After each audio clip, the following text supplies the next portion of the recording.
beginning, we knew right away that we wanted to do strength conditioning and a throwing program for the baseball and softball community.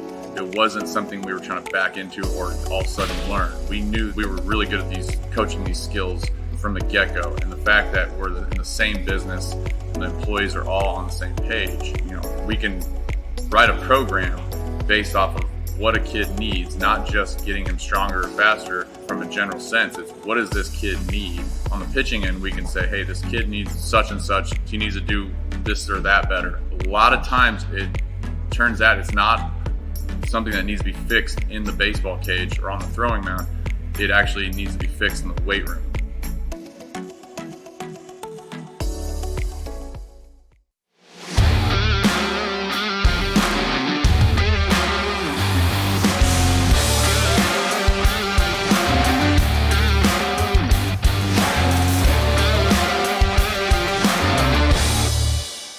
All right, welcome back into another episode of the Royals Farm Report podcast. My name is Alex Duvall. I'm the host of this thing, joined tonight by Josh Keiser. Joel is out sick. He was a late scratch. I don't know if you could call it a healthy scratch because he is physically sick, but he will not be on the 10-day IL. He will be back with us next Sunday night.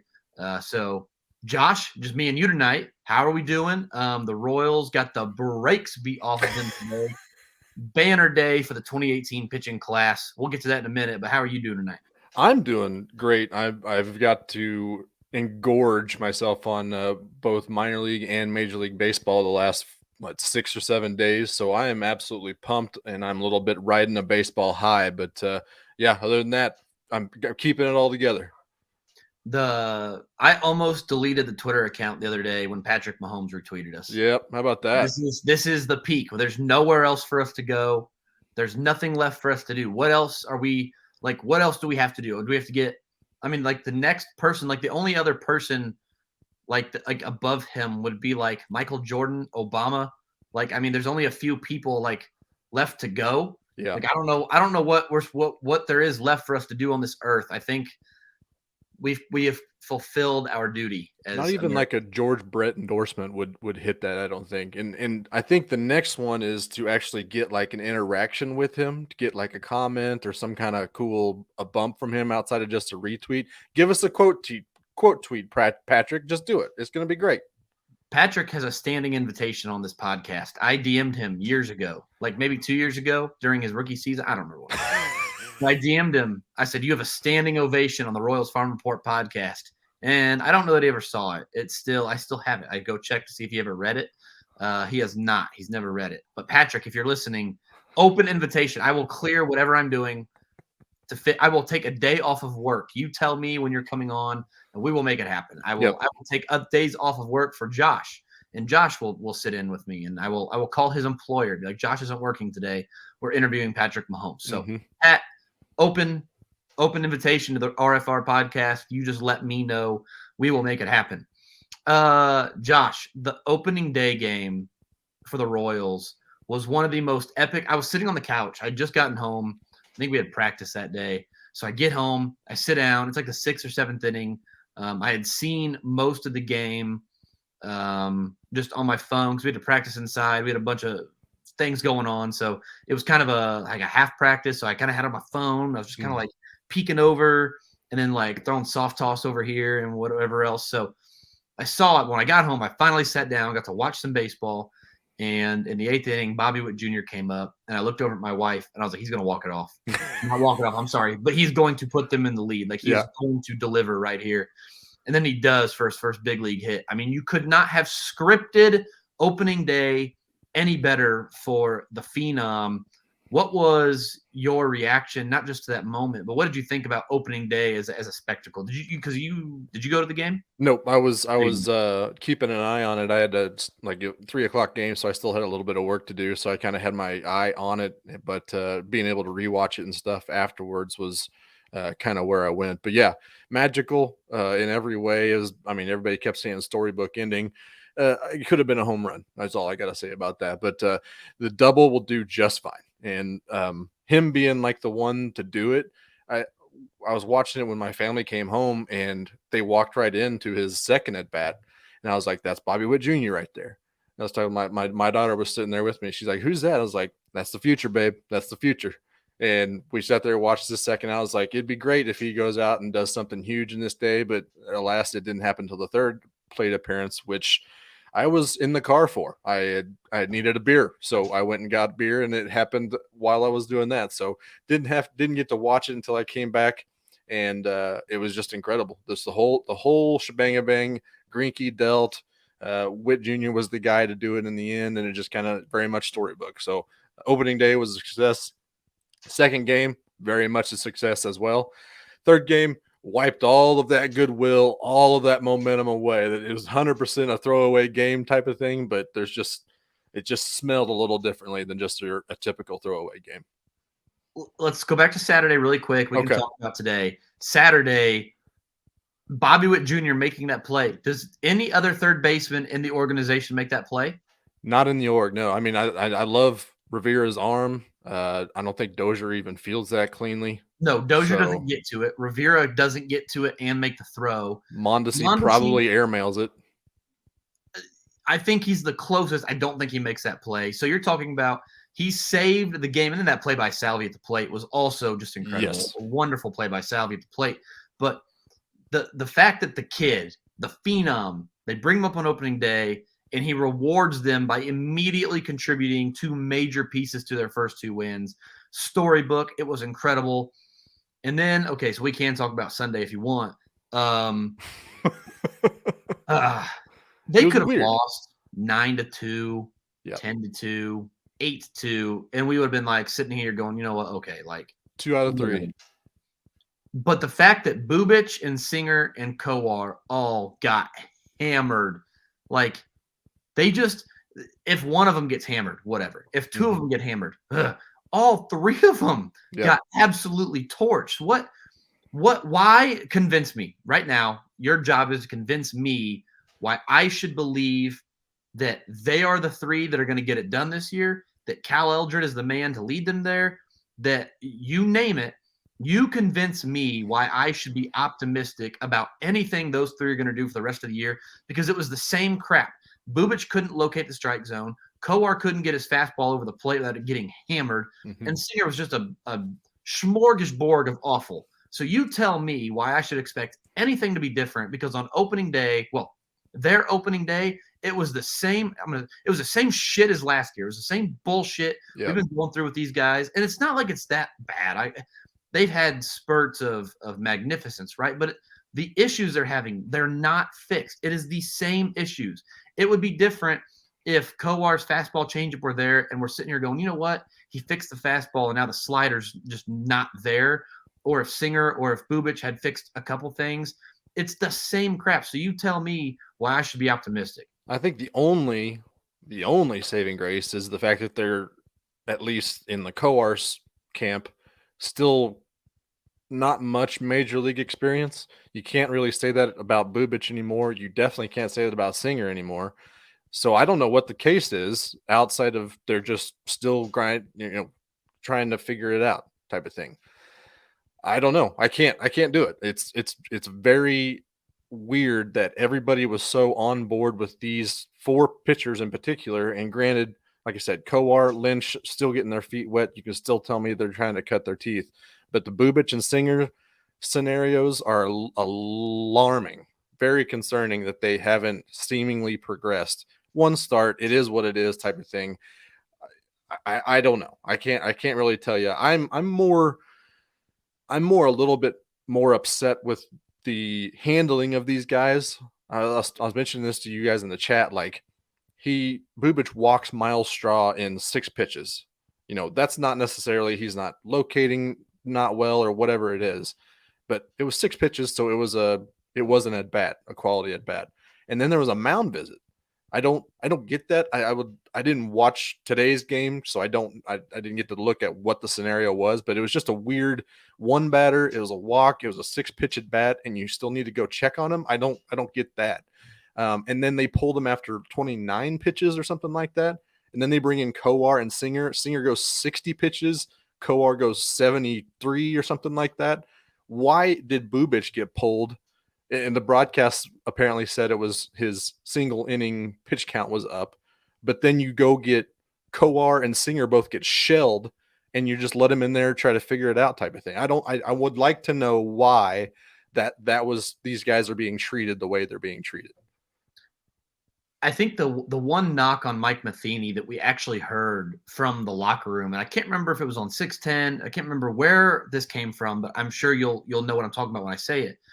That Matheny was being, oh, maybe it was Flanny. Flanny said that he heard from guys like Witt and Dozier that Matheny's biggest critique was that he tried to win every game a little too hard, like didn't know when to let it go and play for tomorrow. Mm-hmm. And I think, if anything, we saw that today in the first inning where they pulled Bubic. If we can get Taylor Clark in and Taylor Clark can get us out of here with 2 runs, we still have a shot to win the game. Mm-hmm. Okay, but now we got to play tomorrow. We got to play on Tuesday and Wednesday and Thursday and Friday and Saturday and Sunday. Being 2-1 is okay. Just don't screw the pooch because you're trying to win one game so bad. I see what you're saying. At the time, in the moment, I was like, man, this feels a little quick. Like maybe one more batter here. Yeah. But I didn't inherently disagree with it solely. I'm more upset and frustrated with it being these same issues. We've been talking about these guys forever. And there's seemingly been no like major fix. Last year with Brad Keller, it took 6 months, which Brad Keller, by the way, looked phenomenal. Very good. Yep. The other day. So, but it took them half the season to figure out like one thing with Brad Keller. Like we can't wait half a season to have some kind of progress with these guys. So I'm probably overreacting to a game. That's probably what this is. In a week, when we come back and record and these guys have all had another outing, we'll be talking about, remember when we overreacted a little bit to one outing? So like you said, it's a carryover narrative. So there's a sample size behind it where you're like, well, we're not being proven otherwise with this start. So it is a 1-game thing and it is what it is. And you can kind of point fingers one way or the other if it was just like 1 or 2 instances, but we've got 4 dudes here that are getting to the major league level, seemingly just highwaying fast pace to the major leagues, and now they just can't get over the hump. Like, why is that? Why are all of them struggling to get over that hump? And there's only one way you can point at that point. And I'm not going to point it because I feel like it's been pointed plenty, but it's starting to, it's a carryover narrative from last season that's just not being proven otherwise at this point. I'll point at it and then we'll move on to the minor leagues. So Max Reaper made a good point on Twitter. Basically that it doesn't necessarily have to be that Eldred is the problem. There's just no evidence that he's part of the solution. And I think that is the perfect way of putting it. Cal Eldred could be the best pitching coach in the world for 100 million pitchers on the face of the earth in baseball. I don't know how many there are. You tell me. There's 100 million and 13. For the other 100 million, he might be the best pitching coach on earth. What matters is that the voice in the dugout is the right voice for the 13 pitchers you got in that clubhouse. Yeah. And there is no evidence to suggest that he is it. So if they would have brought in a new pitching coach and this would have happened, we would have been, maybe we're sitting here having a different conversation. Yeah. But the fact that they changed nothing about any of these guys and it's the same issues is like, what are we doing? So maybe it's the pitchers, maybe it's the front office, maybe it's Eldred, maybe it is God himself spiting the Royals pitching staff. I don't know. But if this continues, the future is built on these guys being in the rotation. Yes. 2 of them have to hit. You have to get a few starters. Brad Keller has to be good. Otherwise, if you really want to make the playoffs next year, you need 5 new starters. That's not easy to do. So a couple of these guys got a hit. We'll see. We're probably overreacting. But I was watching the game today going, you have got to be kidding me. How are we still doing this in year 3 for some of these guys? I don't know. We'll circle back to it. I hope I'm overreacting. But the immediate angst and frustration I felt today, I was like, this isn't healthy. It's not good. I took a nap in the middle of Coar. I laid down. I grabbed my dog, put my kid down. He took a nap. I grabbed my dog. I took a nap. I was like, I can't watch this. I wake up and Singer's getting shellacked. I wake up and it's like what nightmare did I wake up? On. Like I went to escape this. Yeah. Anyway, the silver lining here is 2-1 for the big league club against a Guardian, a scrappy Guardians team, And the other side of this is a Saturday or Sunday afternoon where you don't have to watch baseball.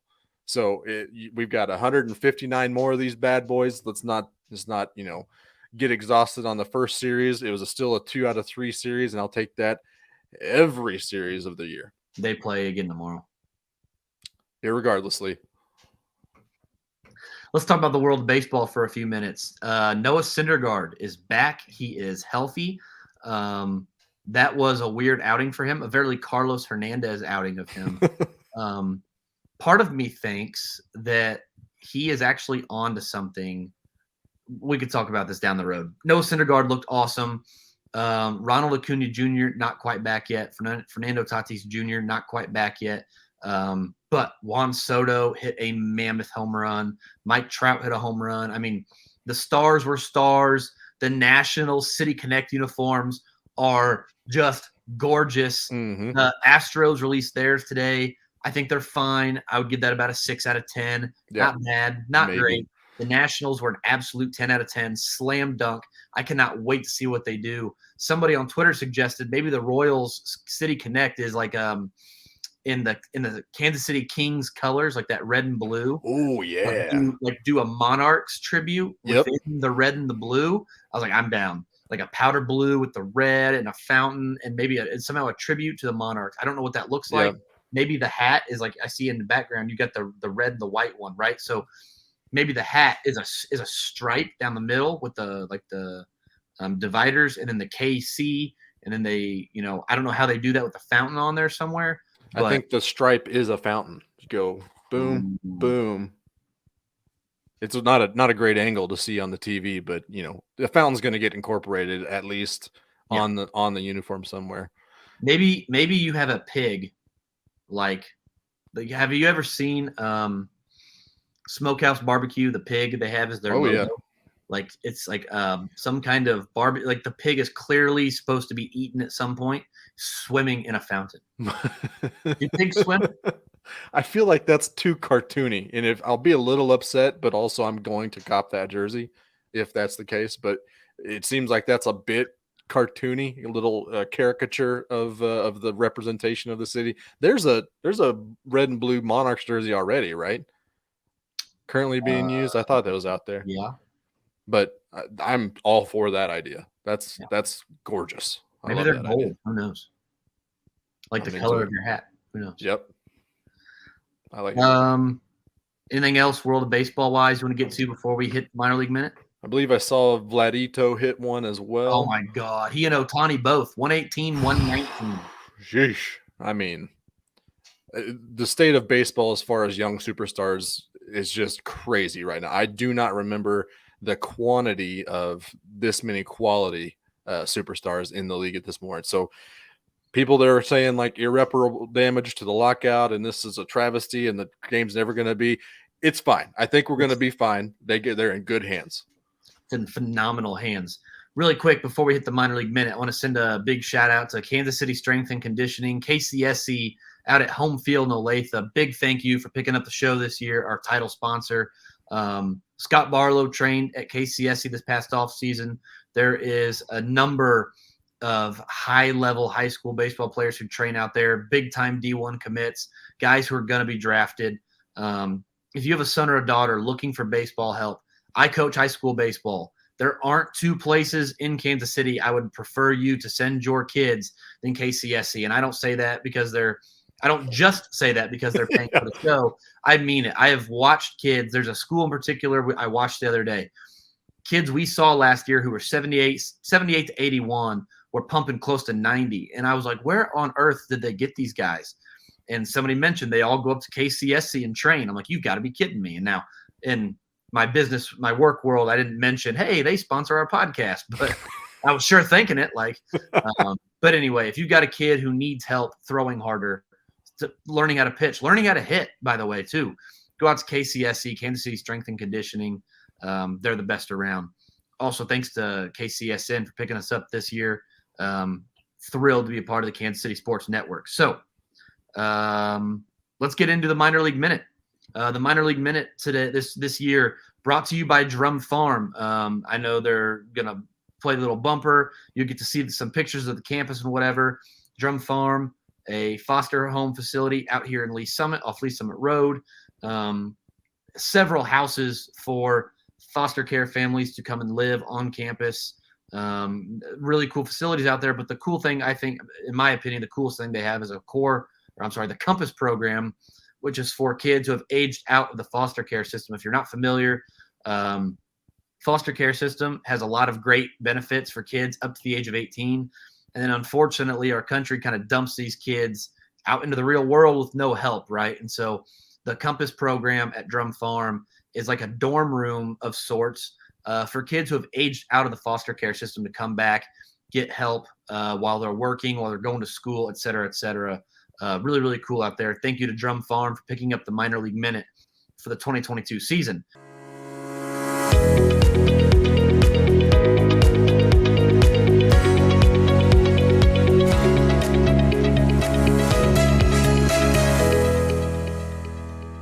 Josh, let's get into it. There was minor league baseball to watch this week.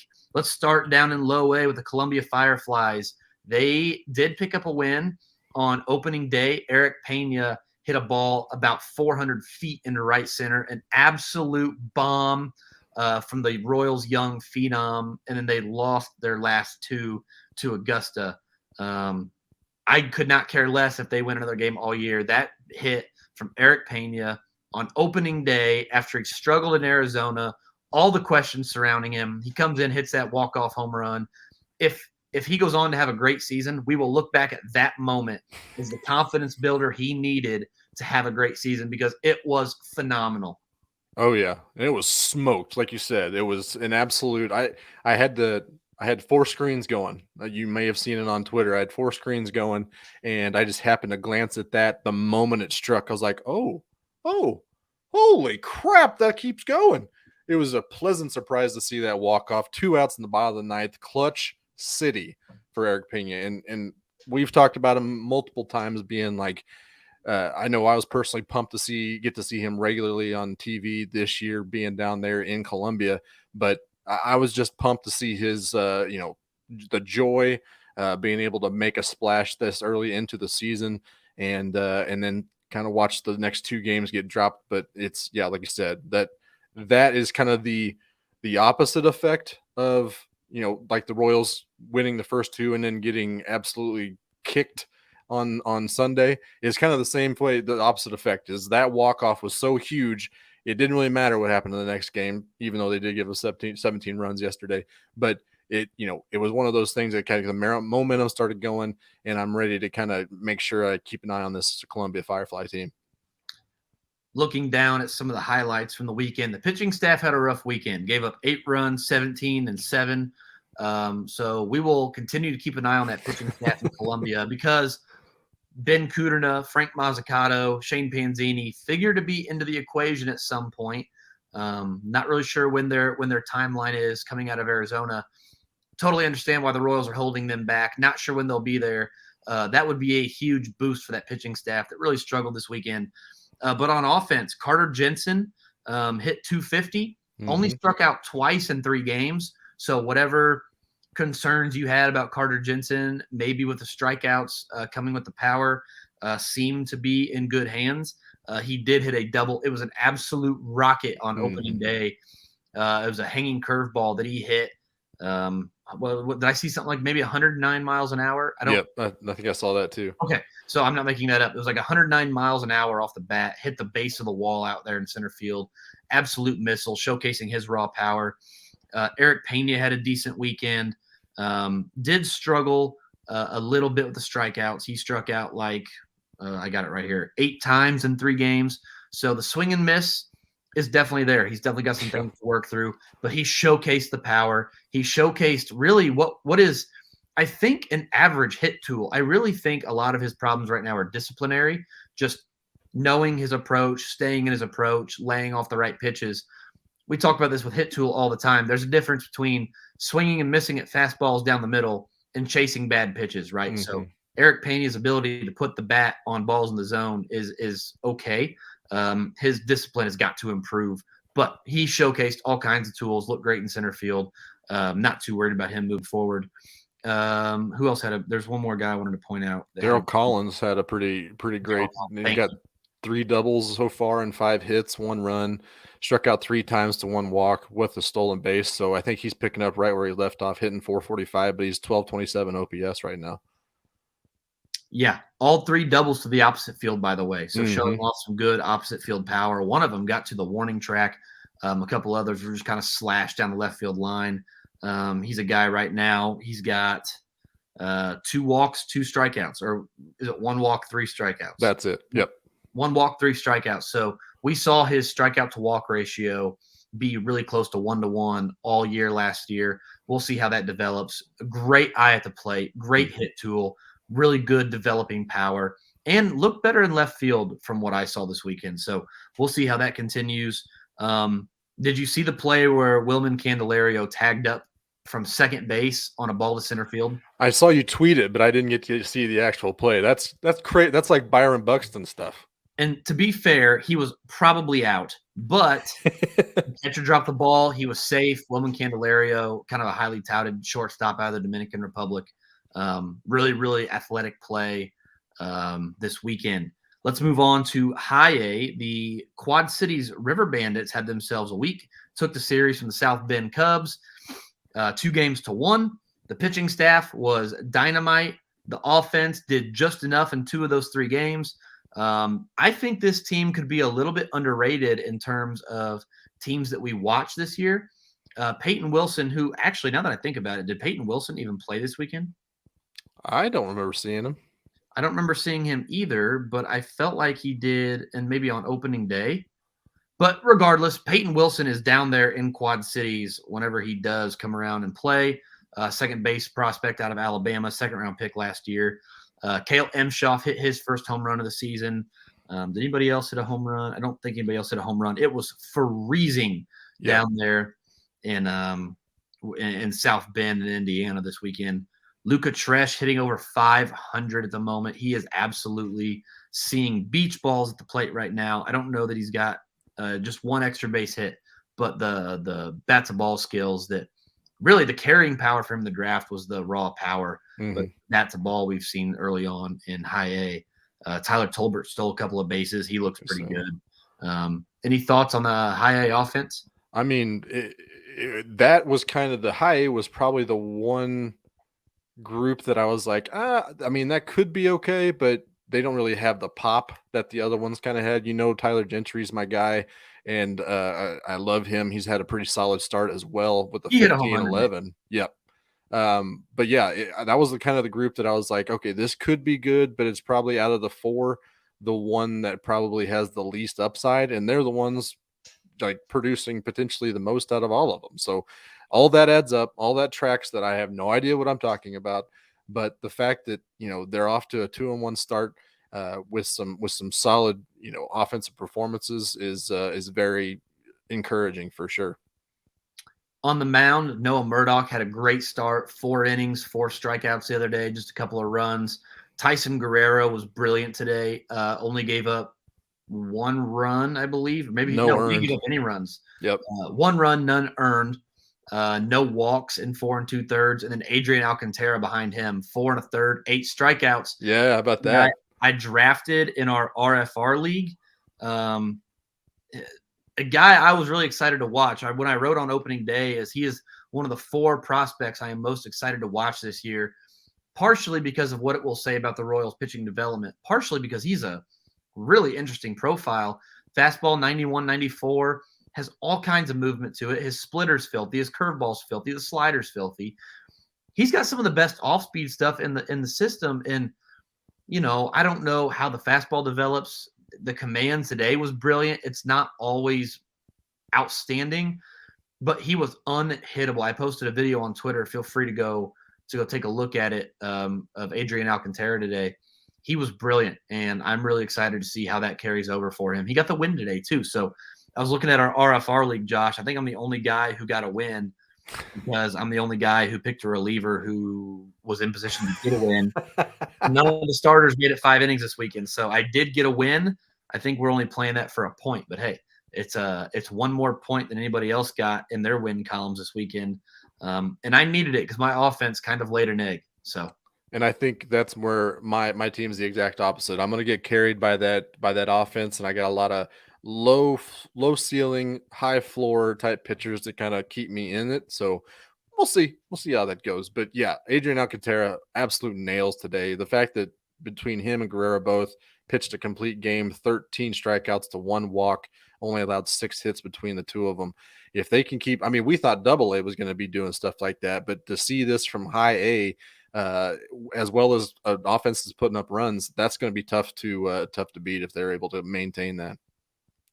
Let's move on to Double A, because speaking of your team and my team both, Double A had a doozy of a weekend. Yeah. The first pitcher I drafted, Anthony Veniciano, or maybe the second, he and Alec Marsh right there back to back. Did not get out of the first inning, walked 5 batters in the first inning, was a human highlight reel, though, because of the beer that was spilled. I don't know if you saw that on Sport. Retweeted that. So there was a guy sitting right behind home plate. He had his beer sitting like on the rail behind the net. Veniciano threw a pitch, foul ball. It hit the beer, it hit the net where the beer was, and it just exploded all over him. Fantastic video. I think Sports Center even tweeted it out, so I will send you that when we get done here. But Veniciano, not good. Angel Zerpa, not great. Drew Parrish was fine, not outstanding. Asa Lacy did not pitch. Alec Marsh did not pitch. So there's some guys left. But rough weekend for Northwest Arkansas. They went 1-2. Pitching staff did not have a banner weekend. The offense was pretty good. In fact, I was looking at their offense, and I don't know that they hit. Oh, man, I lost it. I went to something else. I don't know that the offense hit any home runs in Double A this weekend. Jake Means did. Jake Means did. That's right. Jake Means had a home run today. So just 1 home run. Did have quite a few extra base hits. Sully Matias looked really good, I thought, in a couple of plate appearances. Like, runners on, guy throws him a curveball, 0-1. He shortens up. He pokes it out into center, drives in a run. I was watching that like, who's this guy? Choose. Who's this guy? He shortened up. Yeah. He shortened up. He poked the ball in play and drove in a run. Like, what is this? What is going on? Sully Matias played 3 games this weekend and didn't hit a home run. Like, there's progress. Like, we're hitting 500. There. Still hitting 500. He struck out a few times, but that's to be expected. Like, the progress that I saw, I'm okay with. So we'll see how that goes. Strikeout percentage for him is about 30%, which that's what you get. I can live with that. He's striking out a lot. I can live with that if you're going to be doing other things, contributing to the offense. Michael Massey, Nick Lofton, not great weekends, but didn't really struggle either. So, I mean, 2 guys I am not worried about in the least bit long term.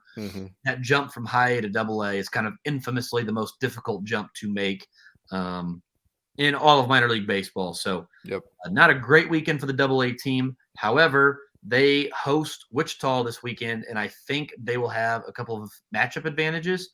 And if Asa Lacy and Alec Marsh pitch in that series, you'll have all of your starters to dispose or to throw at your disposal to throw at Wichita. And I think that could be a nightmare of a series for Wichita. So we'll see how that goes. But Northwest Arkansas, the Naturals, will be home for the first time in the 2022 minor league season coming up on Tuesday. Let's talk about your boy, Nick Prado, blasting balls all over the yard. 4 hits this weekend, 3 of them home runs, and no doubters, by the way. I'm not talking about cheapies in a AAA ballpark with a Joel Super Happy Fun ball. Those balls were blasted. MJ Melendez blasted a home run today to the opposite field. Ronald Bolanos looked really good again. He has been basically the only pitcher. Should I say only? Is he the only pitcher who had a bunch of success in the starting rotation for Omaha this week? I think that's probably fair. Yep. And he only went 4 innings. He got up to 60, I think it was 67 pitches or something like that. So, 4 scoreless innings. He did get in a couple jams that he was able to get out of as well. But his stuff looked really, really good. And I don't care, what you say. I love MJ Melendez framing behind the plate because to me, it was pretty obviously making a difference. So depending on, my eye with how that batter's eye is, it looked like he was hitting corners really well as well. So he was frustrating hitters, and that's a good thing.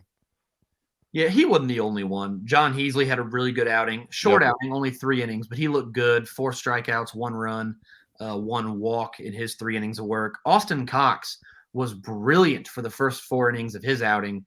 Did get hit a little bit, but had no runs given up the first 4 strikeouts, no walks.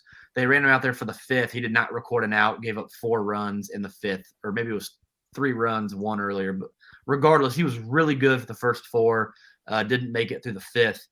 The bullpen, though, down there in Omaha, holy smokes. Yep. Aradis Vizcaíno, nails. Colton Brewer, 7 batters, 7 strikeouts. Yeah. Freeman, nails. I'm missing somebody. Jose Cuas, nails. Go ahead. I'm gonna let you talk about it, because that bullpen, if the Royals bullpen, I said, could be a top 5 unit, it's somehow going to get better if they keep adding some of these guys. Yep. And the one guy we kind of almost assumed would make it to the major league roster is Brad Peacock, and he got lit up. His whip right now is 8 in 1 inning pitch. So maybe we'll let him work some things out. But the rest of these guys, another guy I was really impressed with, came out and put a couple fires out, is Foster Griffin. Didn't come out of the rotation, but he had 3 1/3 innings pitched, 5 strikeouts. I mean, he is not necessarily strikeout guy, but that is, I mean, he looked good. His mustache, glorious. So I'm a big fan of seeing what Foster Griffin can do. But everybody you just mentioned, like the big one, Sam Freeman, his 37-year-old butt out there just dealing. I love it. I did not think that this was going to be the case. I thought this was going to be a very rotation heavy squad as well. But that bullpen definitely showed out in these first 6 games. One guy we didn't talk about on the offensive side of the ball, the first overall pick in the RFR fantasy league, currently leads the organization in hits. Brewer Hicklin had himself a weekend. He had 8 hits before the game ended. 8 hits before today's game ended, and he added no hits. He struck out twice today. So not a great day for him, but a great week overall for him at Omaha's first 6 games. Really like what I see from him.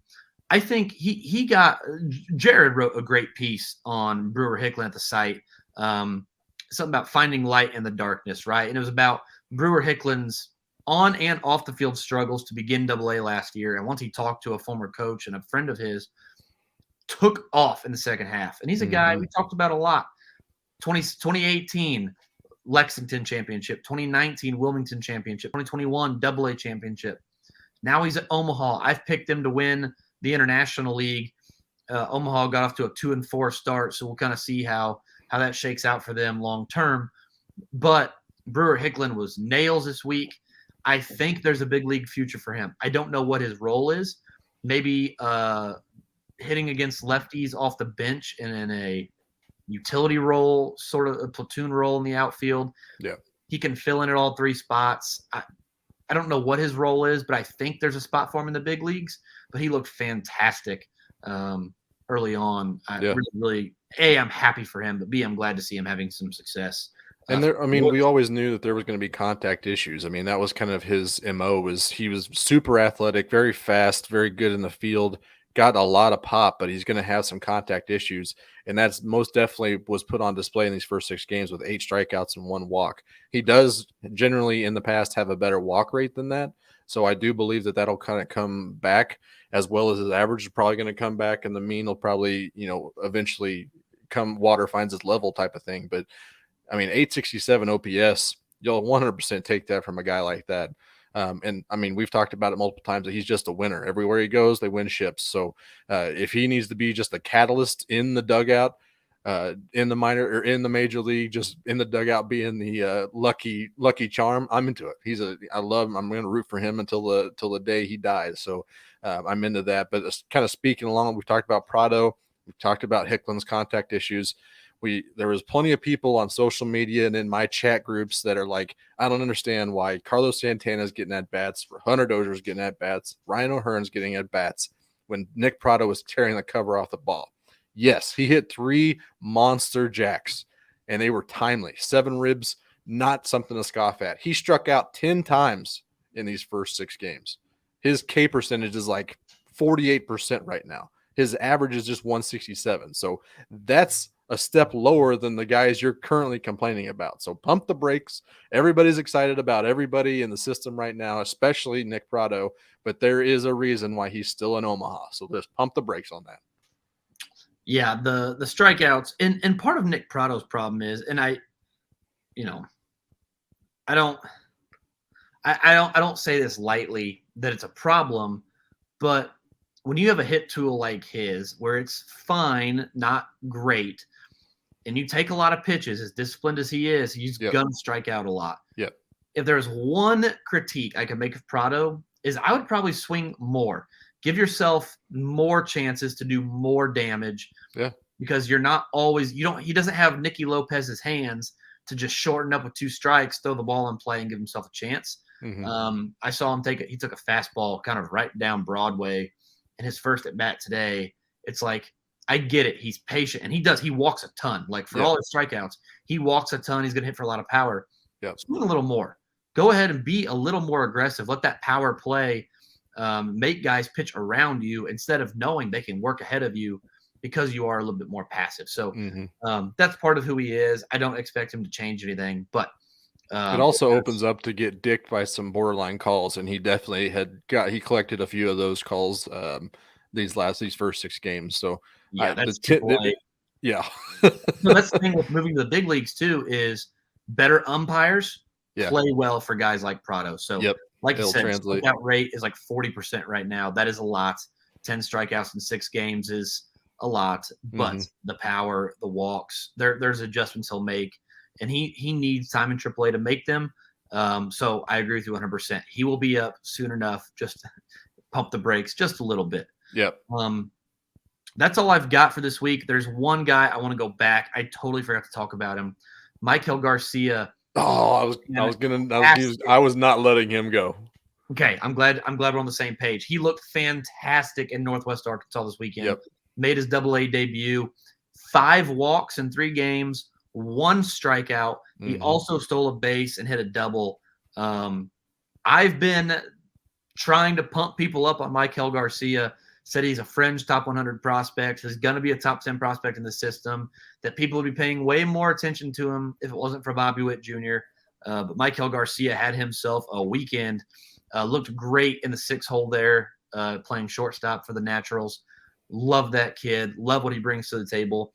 Love that he was added to the 40-man roster this offseason. So keep your eye on Michael Garcia because he was phenomenal this weekend. Yep. I was 100% going to bring up everything you said about him. Just 22 years old in AA. And like you said, if he wasn't behind Bobby Witt Jr. and that middle infielder pipeline in the Royal system wasn't so jacked full of, upside or at least high floor type of guys, then you're 100% talking about him way more seriously. So he's a dude that's going to have helium this year, and he got off to a hell of a start. And while we're going back, I want to go back to MJ Melendez, how he's kind of started off the year. 3 strikeouts to 2 walks, 1 huge dong home run, and another double. Started off hitting 158, 238, and 368. But he is going to opposite field so much. I think it was a Thursday night game. He almost went yard oppo back to back. And I think, they were like no doubters. So I love the approach. He's able to push the ball into the opposite field. He almost like wants to, it seems, especially if a pitcher's wanting to pitch him outside. He is very comfortable going the opposite field. I didn't necessarily know that about him. It seemed like he was very pull happy and maybe some dead center as well, but he absolutely loves to go oppo, and I absolutely love that about him. So will Rex Hudler. So will Rex Hudler. MJ Melendez might be Rex Hudler's favorite player. Yep. Now that I think about it, like he really might be. The grittiest position on the field, on top of being able to push the balls to the opposite field, that's got Rex Hudler written all. If he could bunt, my God, that's the player that Rex Hudler would fix in a lab, is the dude that can do everything that MJ Melendez does. Oh my gosh, Rex Hudler! I'm so glad I took a nap today. I told you guys it took less than an inning for me to be like, oh, Rex. Oh, God. Don't say stuff like that, man. Yeah. But baseball's back. God love him. That has been our minor league minute this week, brought to you by Drum Farm. Thanks again to Drum Farm picking up the minor league minute here in 2022. All right, let's do player awards for the week before we get out of here. Let's do a pitcher and a player of the week. I think everybody would vote Nick Prado as team MVP, Probably. league MVP for the week. I mean, so Nick Prado is going to be our MVP of the week. Let's pick a player. I'm going to go. I'm going to stick to my brewskis. Brewer Hicklin and Colton Brewer. That works out nicely for me. Colton Brewer.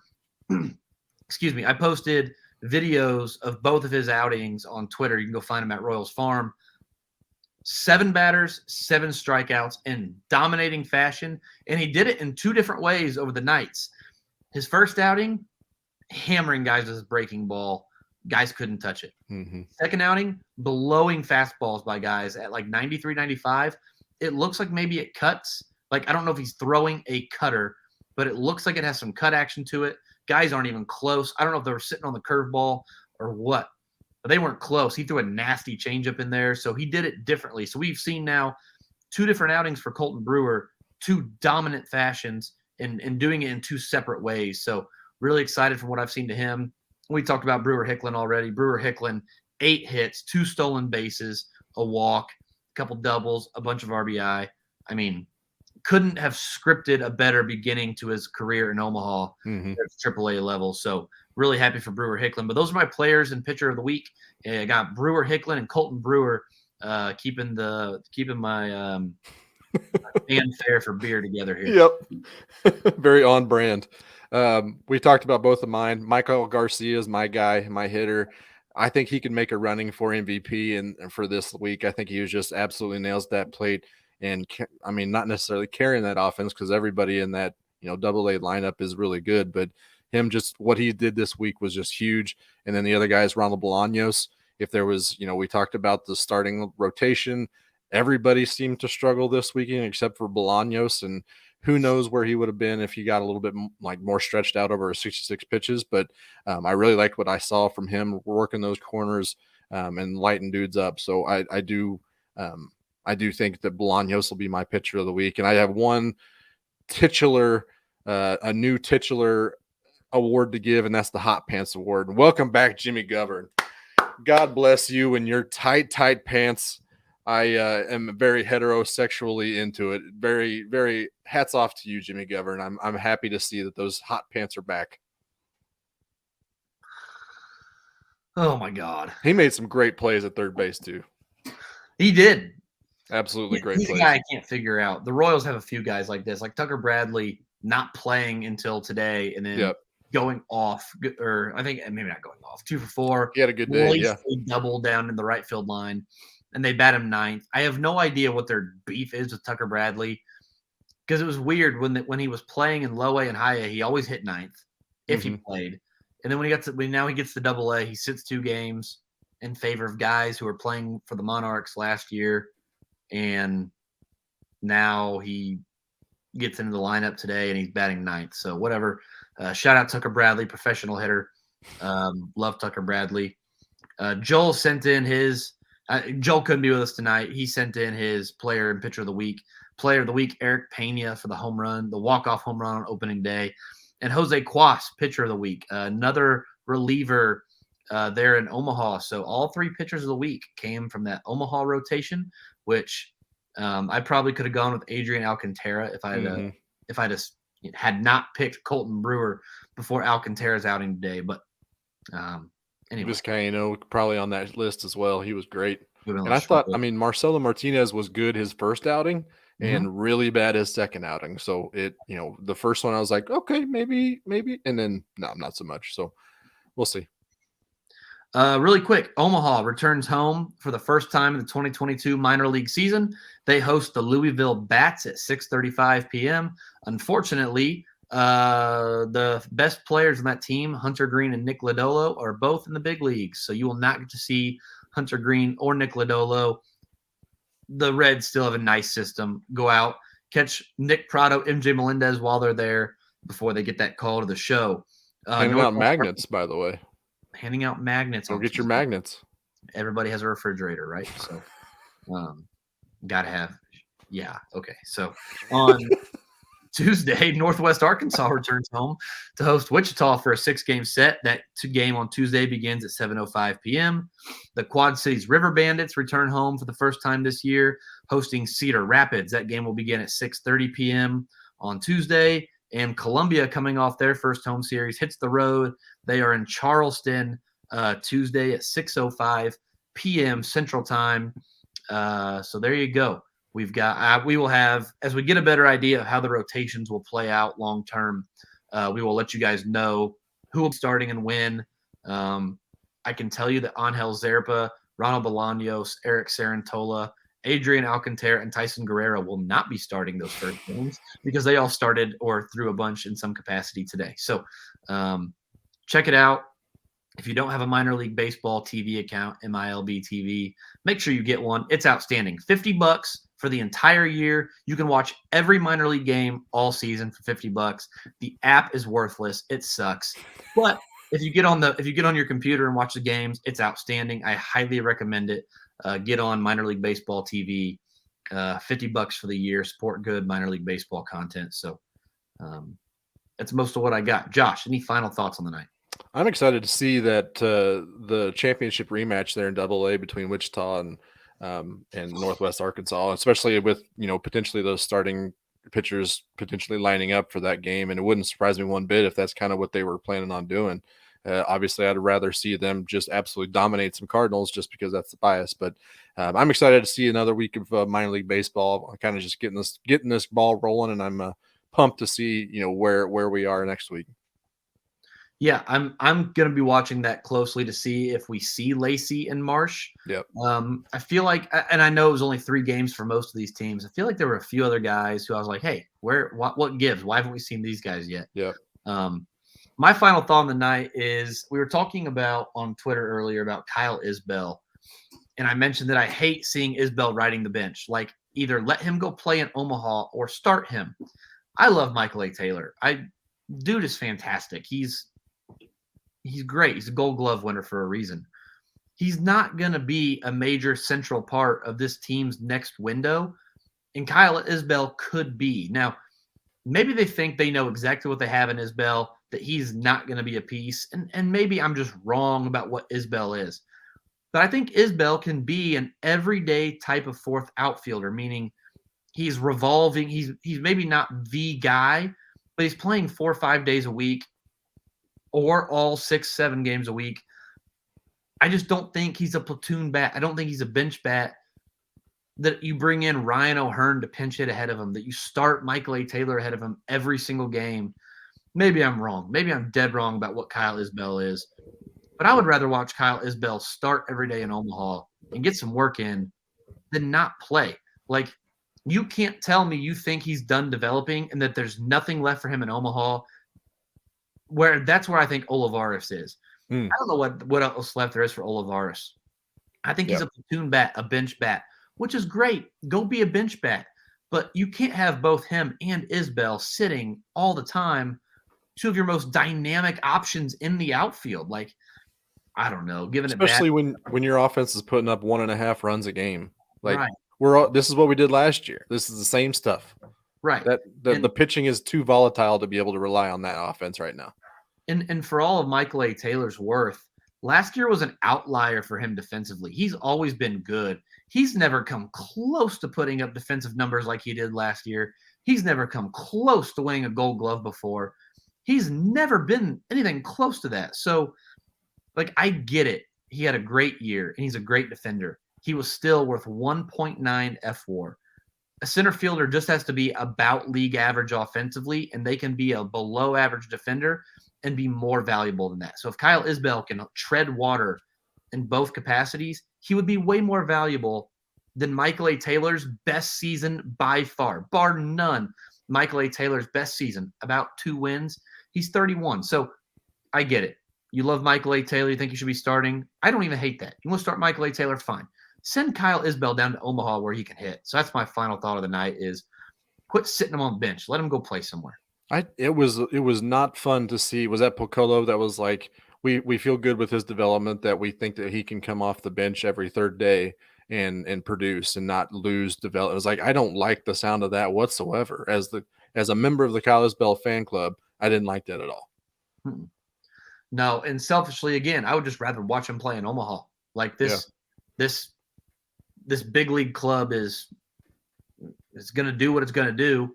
I'm more invested over here. Like I don't know. This move to me feels like we think we can compete right now, and the best way that we can do this is to have Kyle Isbell on the bench playing in a service role. Like we're going for the playoffs right now. Mm-hmm. And if that's their attitude, I just think they're misguided. So we'll see. We'll see how it plays out. Maybe again, it's 3 games. Maybe we're overreacting. Next week we may be like, hey, remember when we did that funny thing where we overreacted to 3 games? But whatever. Bunch of knuckleheads over here. Knuckleheads. All right. Thank you guys for listening. Thank you very much. Thanks to KCSN for picking us up. Thanks to KCSC for being the title sponsor. Thanks to Drum Farm for picking up the Minor League Minute. Josh, thank you for joining me. Joel, get better. We will see you guys next week. We will see you all real soon. Thank you so much for listening. Until next time, I'm Alex. He's Josh. Thanks again for listening.